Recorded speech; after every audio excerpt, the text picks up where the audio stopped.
That's the cool thing about drag racing is I feel Yeah. out of all the sports, it is the one sport where there's still they're family oriented, man. They're definitely when we went to the sportsmen, those are families out there. Yep.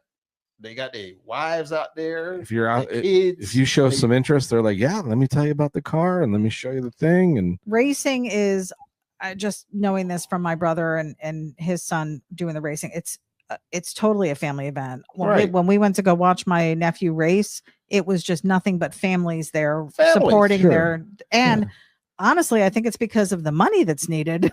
Well, that yes, the car running. I mean, but you go, but then you pop back up to the pro times, and again, from what I've experienced, I've gone to indie stuff, here in St. Pete, and I never made it there. Some bigger race stuff, but the only people that still seem very available in the pits without having to do anything special is drag racing. Yeah, I mean, you can walk up to, there's a line you can't cross, but you can get pretty damn close to, and they're tearing engines down, and you can watch from start to finish. You could spend all day just hanging out in just that, not even watch the racing part, and it's super interesting. Man, I'll tell you what, I include everybody, man, because I know them from looking at them for over the years. Right. So this one story, man, I was thinking about things to talk about. You said, all right, we're going to talk about. I'm like, I don't know what to talk about. But I remember Jimmy Walsh was crew chiefing for Tony Pedregon, and they were like standing back at the front of the truck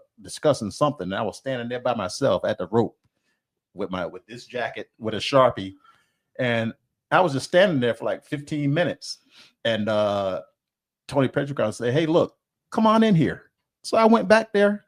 He's like, I'm like, dude, can you sign my jacket, man? He's like, sure. And I said, I want yours too. And he was like, me? I'm like, yeah. I said, dude, you've been a crew chief working on people's cars.